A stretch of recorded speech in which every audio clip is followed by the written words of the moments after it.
a game. All right. Okay, guys, welcome. So you are a student. Congratulations. And you are living as a student.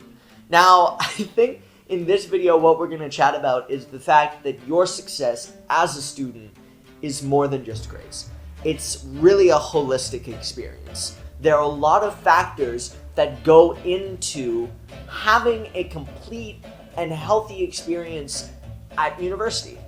So I'm going to take you through a few different, I suppose, subjects that I felt were important to my own ability to succeed and my own ability to feel happy and healthy during my experience at school. The first of those subjects that we're going to go through is travel. So some of you may be coming from far away, and some of you may hear me say that and think a 2-hour drive, and others may be a 12-hour flight. But either way, the rules are pretty much the same for a Canadian winter. Pro tip, layers.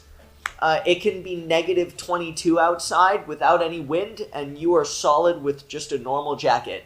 If it's negative, like 3 outside, but there's super high winds, you're going to feel really, really cold. So, I mean, you're going to be going in between classes, you'll be maybe walking from a res building or traveling during public transit. Having lots of layers, being able to work with that's always a good idea. Getting around town in Toronto, we have this bus pass, this real travel pass called a Presto. I like it. It's really quick and easy. You sort of just tap it. It gets you on the TTC, which is the Toronto subway system. It can get you on the GO train, which is really great for getting in and out of Toronto. And then it also works for a lot of the bus systems. So that's all really, really good. For those of you that are more local, there's also a shuttle that can take you between UTM and University of Toronto. So if you want to check out Mississauga, or, you got family back there, whatever, that's also a really good option. Then the only other thing that I have to add really for travel is enjoy Toronto. It's kind of tough because you're in school, like you're in the middle of everything, and it's sort of hard to see. But try to make time for it. Try to see if you can, you got a spare, go for a walk. Especially during the very early and the very late stages of your school terms, right at the beginning of first term, end of second term. It's a great opportunity because it's nice weather. So it can be a good time to sort of get out and around. That we also have some really cool ice rinks and things like that you can go check out during the winter seasons. So that right there is sort of travel, and then I think that'll bring us to the next subject. The next subject that I'd really like to chat about is health. So let's start with sleep, because everyone has to do it.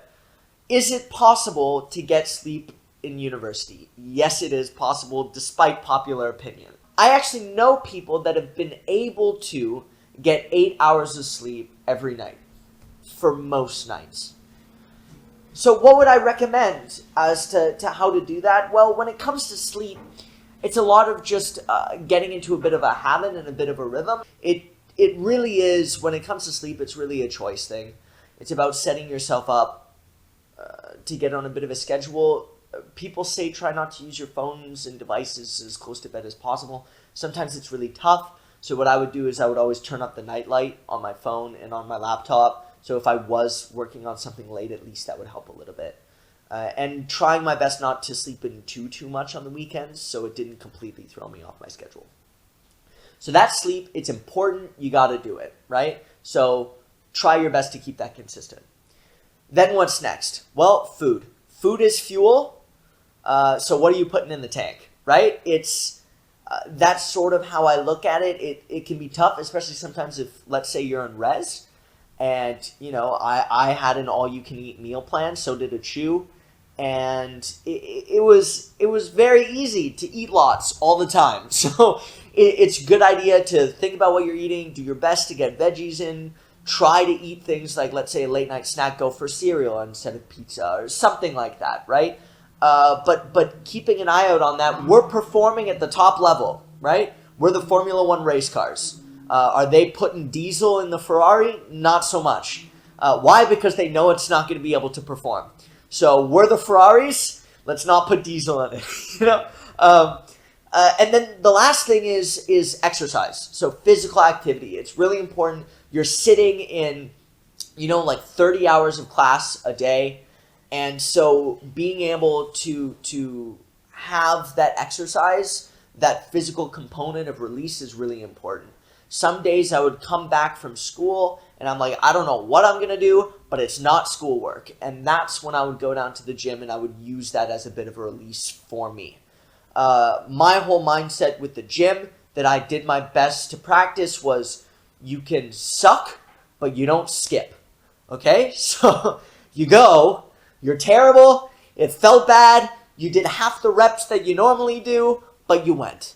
And that's really all that matters. With health, it's about setting yourself up to use as little willpower as possible.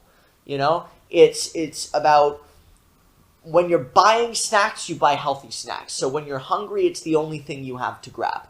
It's about, setting your alarm and putting your phone on the other side of the room so you don't press the snooze button. Use as little willpower as possible. So those are some, tips and tricks and things that I use to help stay as healthy as possible. So now on to family.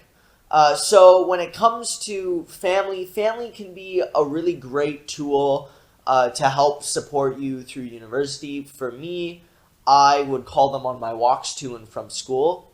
So that way I was using that time when I couldn't study or do things like that. The thing with family is they're not there. They're not at university. And that can go one of two ways. If they're not there and they're supportive, that can allow you the flexibility to be able to use them as a third-party perspective. They're not as close to the issues as you are, as your friends are, as your professors are. They give you perspective into really how difficult this is and how well you're doing. Or sometimes it can be they don't understand what's going on, and that can cause a disconnect, right? You're not in high school anymore. So the way you're going to perform is different than when you were in high school.